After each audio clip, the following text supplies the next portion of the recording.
दोस्तों, इतवार को आने के लिए धन्यवाद। हिमाचल हार रही है भाजपा, मोदी जी ने भी है माना।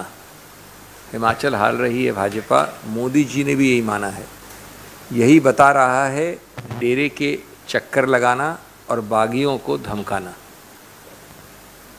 सीधा द्योतक है। चुनाव में व्यस्त हैं प्रधानमंत्री, बागियों को धमकाने में व्यस्त हैं प्रधानमंत्री। कौन आएगा गिरती अर्थव्यवस्था बचाने? पूरा देश छोड़ मोदी जी लगे हैं स्थानीय बागियों को मनाने। मैं आपको संक्षेप में बताना चाहता हूं इस शीर्षक का संदर्भ। दोस्तों, वीडियो कल से है वायरल, सबके पास, आप लोगों के पास होगा, नहीं है तो हमारे डिपार्टमेंट ने भिजवा दिया है आपको। कोई लंबा चौड़ा नहीं है, एक आध मिनट का है। सोशल मीडिया प्लेटफॉर्म में सब जगह है, जो बड़ा स्पष्ट बताता है कि माननीय प्रधानमंत्री जी वीडियो पे बात कर रहे हैं, आवाज़ स्पष्ट है और बड़े स्पष्ट रूप से दबाव डाल रहे हैं और मानसिक रूप से भी दबाव डाल रहे हैं। इमोशनली, मानसिक, एक प्रकार से मानसिकता वाली ब्लैकमेलिंग चल रही है बीजेपी के बागी कृपाल परमार के साथ वार्तालाप में, कांगड़ा डिस्ट्रिक्ट के फतेहपुर के विषय में, कि आप वहाँ से स्वतंत्र कैंडिडेट न बनेंगे, नहीं बनिए, न बन सकते हैं।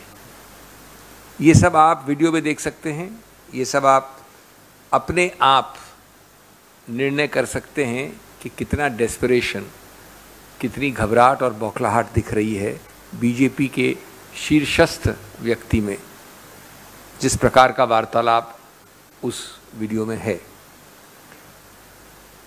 अब इसके 5 बड़े महत्वपूर्ण पहलू हैं, परिणाम हैं, जिनको मैं मुख्य रूप से उसके लिए मैं आया हूँ आपके समक्ष।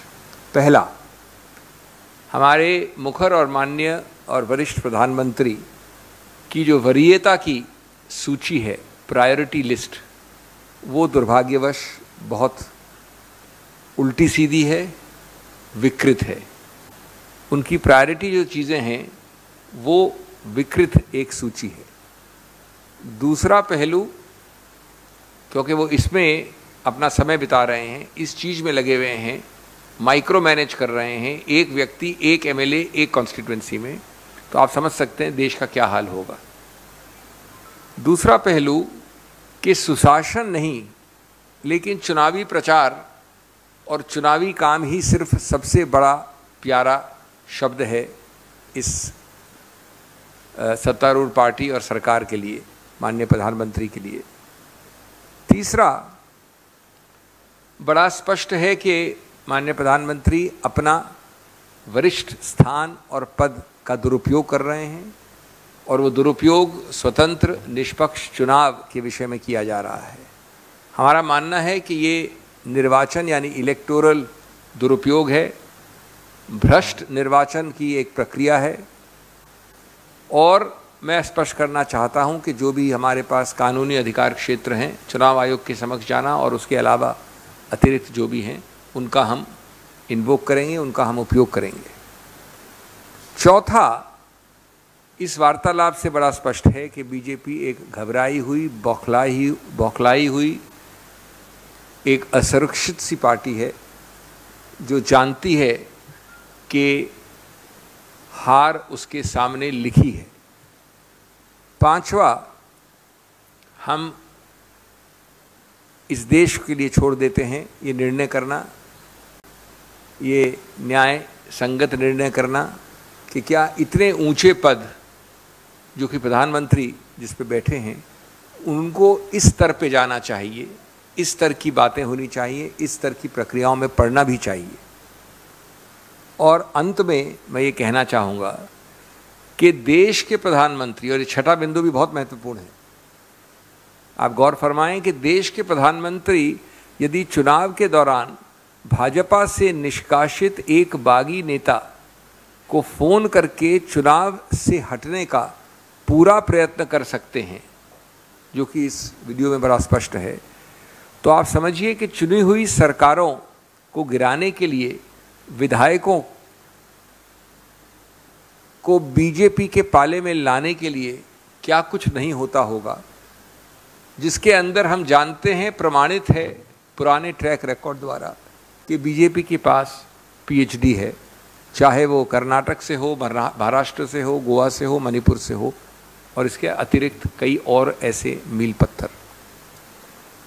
तो मैं ये कहना चाहूँगा विनम्रता से माननीय प्रधानमंत्री से कि आपको ध्यान देना चाहिए आर्थिक दुर्व्यवस्था पे, सुशासन की तरफ, न कि आप राधा स्वामी सत्संग जाएं ब्यास में।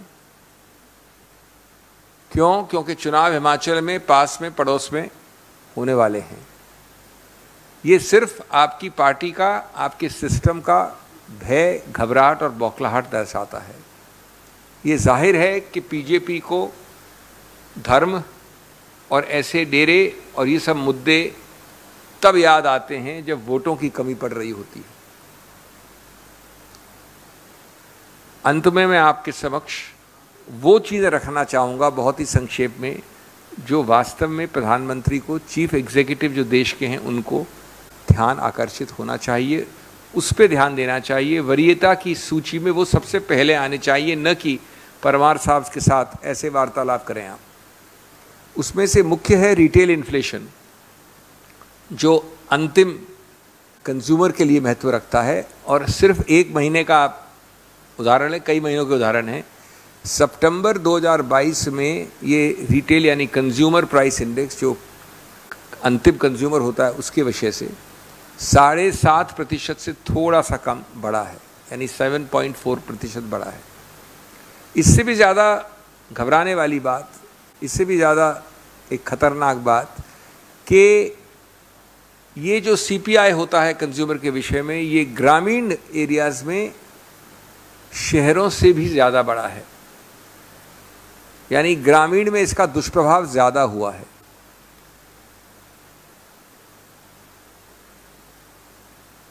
इसका मुख्य कारण है खाद्य पदार्थों की कीमतें, जो सीधा आम आदमी के पेट पे लात मारती हैं। खाद्य पदार्थ को अगर आप लें, सितंबर का जो मैंने आपको आंकड़ा दिया 7.5%, उसमें खाद्य पदार्थों का, वेजिटेबल्स का यानी सब्जियों का 18% है लगभग, मिर्च मसालों का 16.8 यानी करीब करीब 17%, सीरियल्स जो हैं उनका 11.5%। ये जो 3 आंकड़े दिए मैंने आपको, सब्जियों के, मिर्च मसालों के और सीरियल्स के, ये सितंबर 2013 के बाद हाईएस्ट सबसे ऊंचे आंकड़े हैं, यानी 9 वर्षों के सबसे बड़े। साथ साथ इन्फ्लेशन बढ़ना, कीमतें बढ़ना जाहिर है, क्योंकि उत्पादन की दर 0.7% यानी 0.7% गिरी है। और अंत में रोज़गार, जिसको तो खैर भूल ही गई है ये सरकार, माननीय प्रधानमंत्री भूल गए अपने वक्तव्यों को। Centre for monitoring Indian economy CMI दिखाता है कि 7.77 यानी 7.77 था अक्टूबर का आंकड़ा, और ग्रामीण बेरोजगारी 8.04 था अक्टूबर में। मैंने आपको बहुत कम आंकड़े दिए हैं, लेकिन ये उनसे आप कंट्रास्ट करिए जो वरीयता की सूची, MLAs बागियों को धमकाना, दबाव डालना, धर्मस्थानों को चक्कर लगाना डेराओं के, और चुनावी प्रचार में लगना, उस वरीयता की सूची में ऐसे आंकड़े बहुत महत्व रखते हैं। Friends, the country is running on autopilot, and the chief pilot is taking rides to deras and only immersed in election campaigns. The video which we have all heard, which you have on your WhatsApps, these developments, the contents of that, the Prime Minister's voice clearly, the contents of that show the detours, the discrepancies, the disparities and the diversions of the Honorable Prime Minister from the real problems facing the country. Friends, I say it with great regret and with great respect, but very firmly. The nation is like Rome, which is burning with issues of inflation, unemployment, and so many others. And the Prime Minister, the Honorable Prime Minister, unfortunately, is behaving like Nero, playing the music of election jingles. The video is there for all of you to see. I leave it to you and through you for the nation to judge the distorted, the completely perverted, problematic priority list of this government, of the Honorable Prime Minister.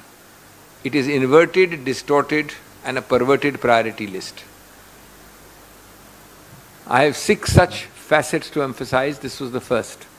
His priority list has to be unemployment and inflation and not meddling in an MLA election in this attempt at micromanagement. Second, his priority has to be good governance. But unfortunately, not good governance, but electioneering is the favorite job of the chief executive of the country. Third, very importantly, the Honorable Prime Minister is misusing his power, more importantly, the exalted position he holds as Prime Minister, for what I would say is a clear electoral malpractice, possibly even a corrupt electoral practice. This pressurizing of an MLA, Mr. Parmar, for the Himachal elections, not to contest, the emotional blackmail we hear on the tape, is something for which we will invoke all our remedies, including complaints to the Election Commission. Fourth, the BJP is losing ground in Himachal Pradesh and is going to be defeated. This is very clear from the desperation in such conversations, and they reflect the fear, the frustration, and the absolute insecurity of the central ruling dispensation and, what is worse, of its chief executive, the Honorable Prime Minister. Fifth, we leave it to the nation to judge whether the exalted office of the Prime Minister should at all be stooping to such levels to indulge in such election issues for an MLA election. And last, an analogy which I want to emphasize. If the BJP's chief executive, if the government's chief executive can go to such lengths for a particular MLA seat, you can imagine the validation given to the past track record of this government in toppling elected governments, in toppling non-BJP elected governments. We all know the PhD which this dispensation has through a series of Karnataks, Goas, Maharashtras and Manipurs, along with many other milestones of a similar kind. Instead of doing good governance, instead of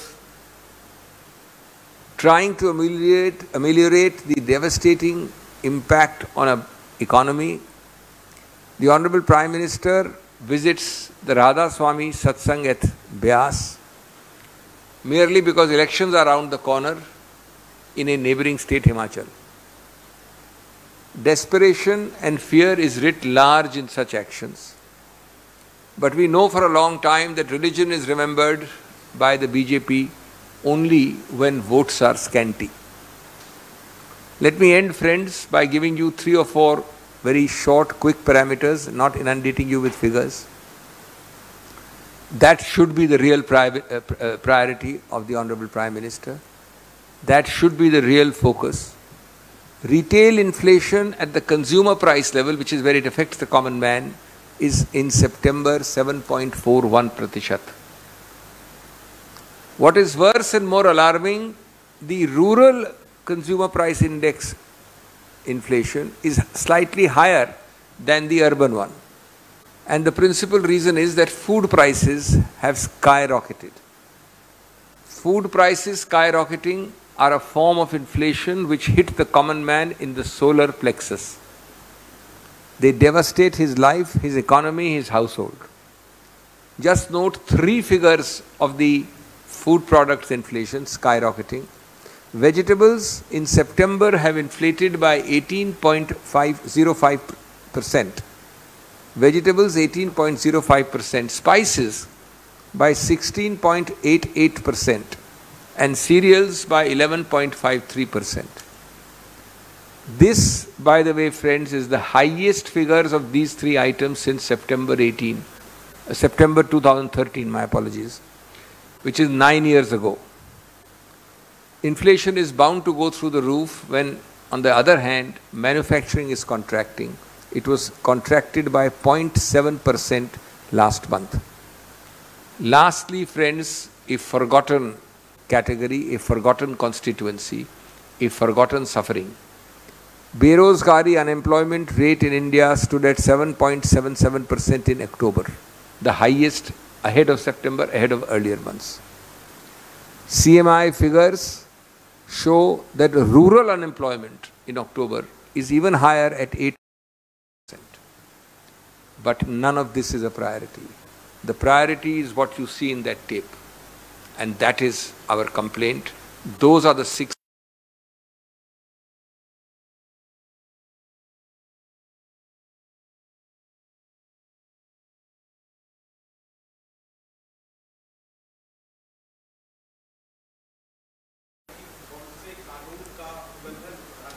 मैंने छह पहलू रखे हैं आपके समक्ष। उसमें से एक पहलू ये है, देखिए चुनाव चल रहा है, चुनाव में आदर्श संहिता है, चुनाव में नियम होते हैं, समतल ज़मीन होती है। अगर आज आप मानसिक या किसी और प्रकार का दुष्प्रभाव मेरे ऊपर डालते हैं कि तुम खड़े नहीं हो सकते, ये आपने सुना है टेप में, मैं शब्द दोहरा नहीं रहा हूँ, सीधा ये है कि आप किसी रूप में खड़े नहीं होना चाहिए, नहीं होंगे, नहीं होना है, ये बड़ा स्पष्ट है। और उन्होंने कहा कि मैं तो भगवान का संदेश मानता हूँ, ये शब्द आकाशवाणी है। तो इस प्रकार से अगर कुछ चीज़ होगी तो मैं समझता हूँ कि ये समतल जो ज़मीन जिसके आधार पर जो मर्जी जिसका मर्जी हो, जो स्वतंत्र रूप से जो चाहे कर सकता है, उसका उल्लंघन है। और दूसरा, आदर्श संहिता मैं हूँ, आप हूँ या प्रधानमंत्री हूँ, उनके सबके लिए लागू होता है। तो हम इसका जो भी कानूनी बनता है हम निश्चित रूप से याचिका करेंगे। बिल्कुल, मैंने लिखा, लिख के दिया है आपको।